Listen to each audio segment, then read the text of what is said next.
Seja bem-vindo a mais um vídeo dos Cortes do Fiel Cristão. Antes de continuar, deixe um like nesse vídeo e se inscreva no canal para continuar recebendo novos vídeos. Romanos capítulo 2, do verso 5 até o verso 11. Mas segundo a tua dureza e coração impenitente, acumulas contra ti mesmo ira para o dia da ira e da revelação do justo juízo de Deus, que retribuirá a cada um segundo o seu procedimento. A vida eterna aos que, perseverando em fazer o bem, procuram glória, honra e incorruptibilidade, mas ira e indignação aos facciosos, que desobedecem à verdade e obedecem à injustiça. Tribulação e angústia virão sobre a alma de qualquer homem que faz o mal, ao judeu primeiro e também ao grego. Glória, porém, e honra e paz a todo aquele que pratica o bem, ao judeu primeiro e também ao grego, porque para com Deus não há acepção de pessoas. Oremos. Estamos diante da Tua Palavra, ó Deus, da revelação que o Senhor nos faz daquilo que Paulo chama aqui o dia da ira, o dia da revelação do Teu justo juízo. E nós estamos diante, Senhor, desse ensinamento, e é muito elevado para nós, com verdades tão profundas que definem nossa vida aqui na eternidade. Por isso eu quero pedir que Teu Espírito Santo nos conduza pelo texto e nos guie, nos tome pela mão, palavra por palavra, para que nós possamos entender o que o Senhor nos está dizendo aqui. E mais do que isso, de que maneira essas verdades impactam a nossa vida no presente. Oro pelas crianças, adolescentes, jovens que aqui se encontram, para que eles percebam que estas verdades dizem respeito a eles também. Que todos, ó Senhor, estejamos conscientes daquilo que o Senhor nos ensina, dessas coisas intangíveis, imperceptíveis ao olho humano, mas que são reais e verdadeiras e imutáveis. Guia-nos, pois, é o que pedimos em nome de Jesus. Amém. Meus queridos, aqui nessa passagem o apóstolo Paulo fala do dia do juízo, o dia que está para vir sobre a humanidade e no qual, nas palavras dele, Deus haverá de revelar a sua justiça. É um dia que está no futuro, é um dia que é ensinado em toda a Bíblia, é um dia que se aproxima cada momento que nós vivemos, um dia do qual nós não podemos precisar a exatidão no nosso calendário, mas a sua vinda é tão certa quanto a própria existência de Deus. Há um dia em que Deus haverá de revelar-se como juiz de toda a humanidade, em que Ele vai julgar o procedimento de cada pessoa. O que levou o apóstolo Paulo a tratar desse assunto foi o seguinte: ele escreveu essa carta com o objetivo de mostrar à igreja de Roma a necessidade de evangelizar a Espanha. A Espanha ficava ao norte de Roma, numa região onde o evangelho ainda não havia chegado. E para alcançar os espanhóis com a mensagem do evangelho, o apóstolo Paulo precisava do suporte de uma igreja que o enviasse, orasse por ele, ajudasse financeiramente, mandasse pessoas com ele, uma equipe. Ele então, como não era conhecido da igreja de Roma, escreve essa carta com o objetivo de se apresentar à igreja e apresentar os seus planos. Ele fala desses planos no capítulo 1 e no capítulo 15. E como ele não era conhecido da igreja, aqui nessa carta ele apresenta a mensagem que ele quer pregar na Espanha, o evangelho que ele prega. Então, nos primeiros 3 capítulos, ele fala da perdição de toda a raça humana. Ele fala que os pagãos estão perdidos, os gentios estão perdidos, aquelas pessoas que nunca ouviram falar da lei de Moisés, nunca ouviram falar do Deus verdadeiro, nunca ouviram falar do nome de Jesus, todavia elas estão perdidas, E não somente eles, mas os judeus também estão perdidos, apesar de terem recebido o conhecimento de Deus. Depois, na metade do capítulo 3 até o capítulo 5, ele fala de como Deus providenciou a salvação e a redenção em Cristo Jesus. Do capítulo 6 até o 8, ele explica de que maneira judeus e gentios, salvos pela graça de Deus, podem viver aqui nesse mundo. E no capítulo 9 até o 11, ele responde perguntas do tipo assim: se a salvação é por causa de Cristo, qual o propósito da lei de Deus? Por que Deus deu a lei? Qual o lugar do judeu, então, se Deus vai salvar? Se judeus e gentios estão condenados, e se judeus e gentios são salvos da mesma forma, qual é a vantagem de Israel? Por que Deus separou a nação de Israel no Antigo Testamento? São perguntas que ele responde nos capítulos de 9 a 11. E de 12 até o final, 15, ele trata de questões práticas da vida da igreja. Como é que judeus e gentios podem viver juntos? Como é que, o que são dons espirituais? De que maneira eles contribuem para a edificação da igreja? E ele termina falando dos seus planos de ir para a Espanha, visitá-los, e faz recomendação a várias pessoas que estão lá. Portanto, essa passagem que eu acabei de ler para vocês, ela está inserida na primeira parte da carta, em que o apóstolo Paulo está tentando demonstrar que a humanidade toda a humanidade está perdida e que ela será julgada de acordo com as suas obras nesse grande dia do juízo.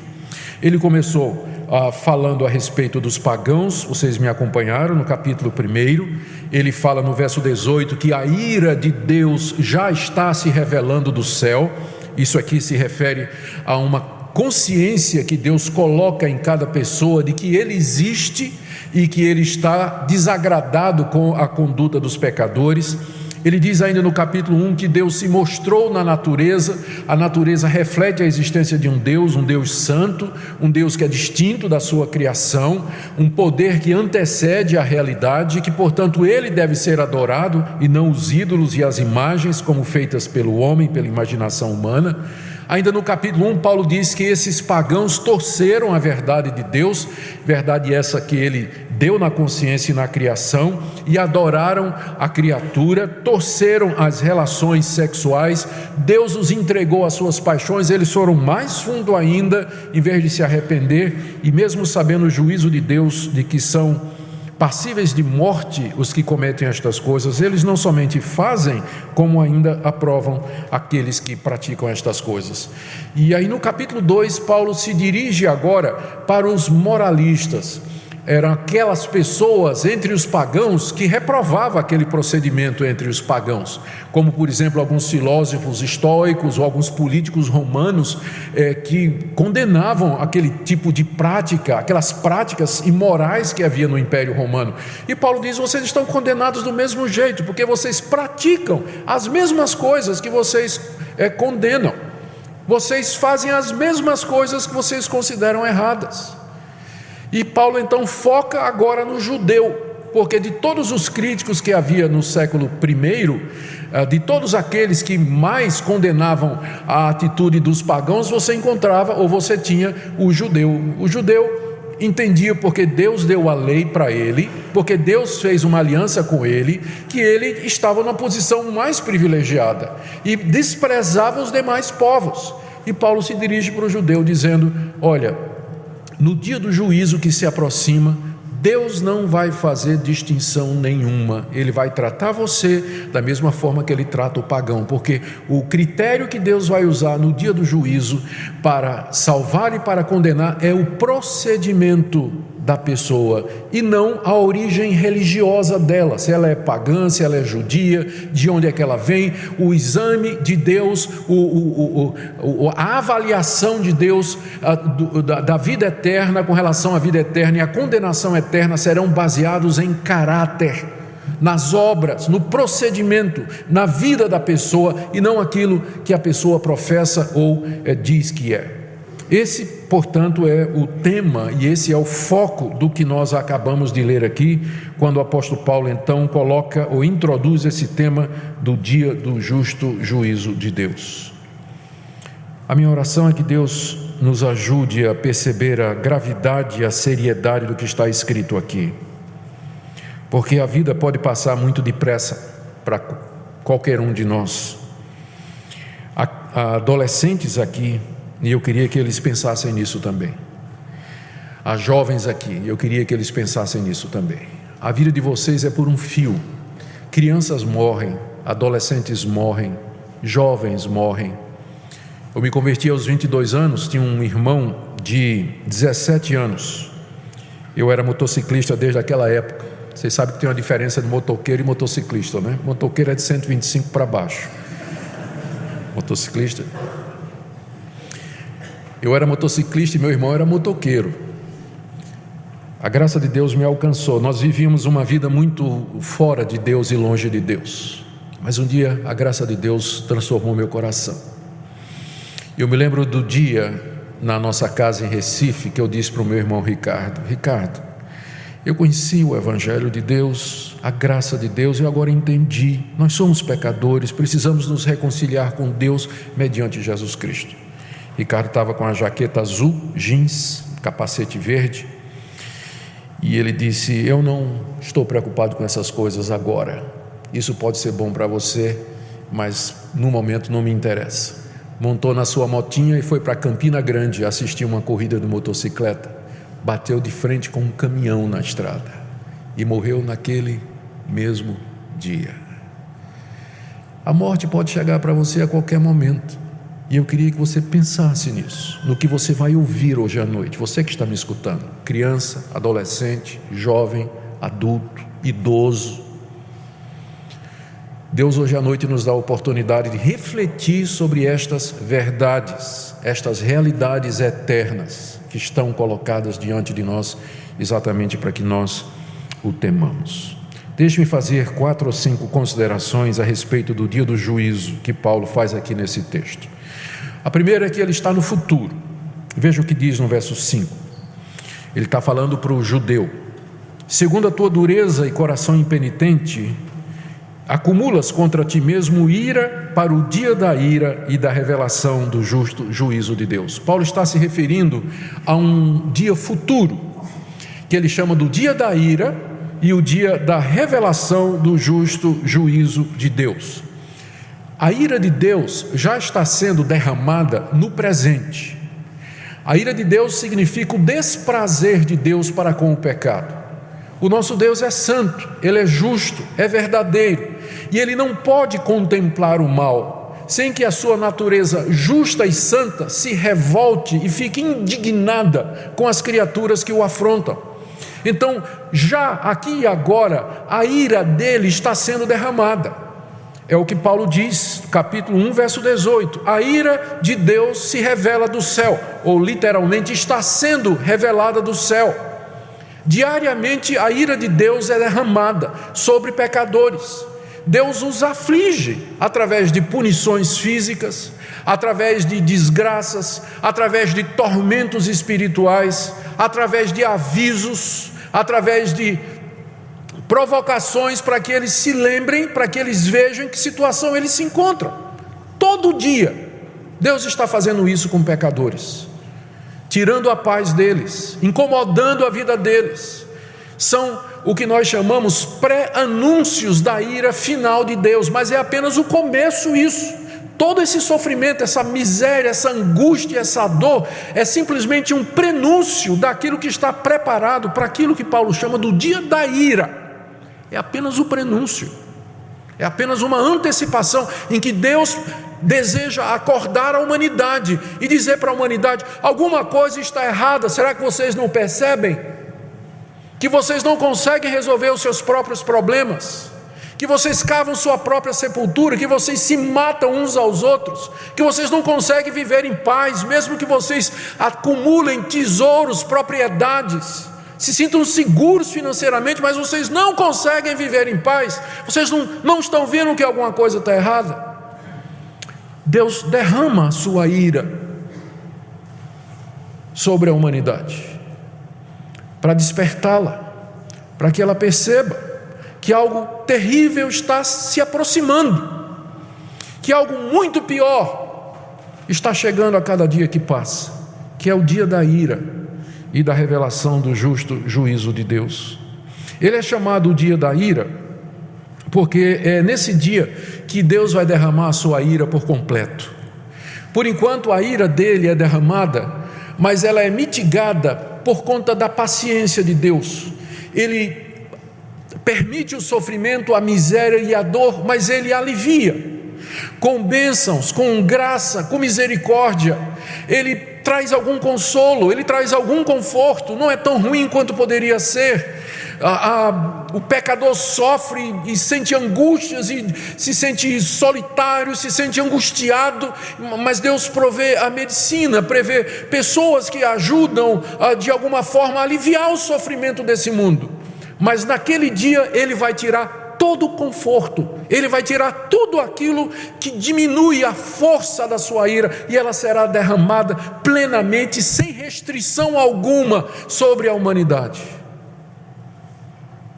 É o dia da ira, em que Deus finalmente, Ele vai deixar a sua ira ser derramada sem limite sobre a humanidade que o desafiou. Paulo diz que esse é um dia, se você está acompanhando aí no verso 5, ele diz que esse é o dia da ira e da revelação do justo juízo de Deus. Porque é claro que depois de falar sobre esse dia da ira, esse dia terrível, suscita na mente das pessoas, mas será que isso é justo? E a resposta de Paulo é que nesse dia Deus vai mostrar que Ele é justo, sim. Porque no dia de hoje, a ira de Deus está sendo derramada, mas as pessoas não percebem a justiça que há nisso, porque aparentemente sofrem todos, quem teme a Deus e quem não teme a Deus, quem crê em Deus e quem não crê em Deus, quem procura o bem e quem procura o mal. Parece que o sofrimento, a angústia vem a todos, e aí alguém pergunta: onde está a justiça? Será que é justo isso que Deus está fazendo? Mas naquele dia Deus vai mostrar exatamente que tudo que Ele fez foi justo. Ele vai mostrar que nunca cometeu uma única injustiça com nenhum ser humano. Na verdade, Ele vai mostrar que Ele foi até misericordioso e compassivo, deixando de derramar a sua ira antes e com mais intensidade e vigor. Será o dia em que Deus vai apresentar-se como justo juiz, e nenhum de nós vai poder imputar a Deus qualquer injustiça e dizer: o Senhor errou, ou o Senhor foi severo demais, ou o Senhor foi mole demais, ou relaxou demais. Não, naquele dia vai ficar claro que tudo o que Deus fez e permitiu que fizesse está perfeitamente justo. Naquele dia toda a boca vai se calar. Mas Deus não sabia, por que Ele permitiu? Por que isso aconteceu comigo? Por que criança sofre? Por que gente boa morre? Naquele dia todo mundo vai ter a resposta, e todo mundo vai calar a boca. Pode ser que agora nós não tenhamos todas as respostas, mas esse é o dia da revelação do justo juízo de Deus, e naquele dia você vai ter a resposta. O que resta agora é que você aguarde esse dia, sem imputar a Deus e sem atribuir a Deus injustiça nenhuma, porque você não sabe todas as coisas, você não tem o conhecimento dele, então é um dia que está no futuro. Como eu disse, nós não sabemos quando será esse dia, e Deus o oculta de propósito, porque se Ele anunciasse o dia da ira, tinha muita gente deixando para se converter no dia anterior, não é? Muita gente deixando para se arrepender no dia anterior, queria experimentar o pecado até o último momento, faltando 5 minutos. Eu sei que isso não é possível, mas uma das razões pelas quais Deus não revela quando esse dia virá é exatamente para que nós estejamos prontos. O Senhor Jesus até contou uma parábola sobre isso. Ele disse: se o dono da casa soubesse a que hora vinha o ladrão, vigiaria, para não deixar que sua casa fosse arrombada. Mas como a gente não sabe que hora vem o ladrão, a gente fica vigiando o tempo todo. O dia do Senhor será como um ladrão de noite, nós não sabemos quando ele vem. E a razão que isso nos é oculto é para que nós estejamos preparados sempre para esse dia, porque nós não sabemos quando ele virá. Nesse dia o Senhor Jesus Cristo descerá dos céus em glória. Ele será o juiz. A Ele foi dado o poder de julgar, porque Ele se tornou um de nós, porque Ele morreu na cruz pelos pecadores, porque Ele recebeu todo o poder no céu e na terra, porque Ele é o Filho de Deus e o Filho do homem. Ele será o juiz naquele dia. E embora seja Ele, não haverá clemência, não haverá injustiça, mas julgamento justo. Naquele dia os mortos ressuscitarão, desde Adão até o último que tenha morrido. Os vivos serão transformados, toda a humanidade comparecerá diante do tribunal de Deus para o grande dia da ira e da revelação do justo juízo de Deus. Esse é o ensinamento da Bíblia do começo ao fim. O apóstolo Paulo está apenas refletindo aqui o que os profetas de Israel disseram, que o livro dos Salmos fala, o que Moisés ensinou e que o próprio Jesus ensinou quando estava aqui.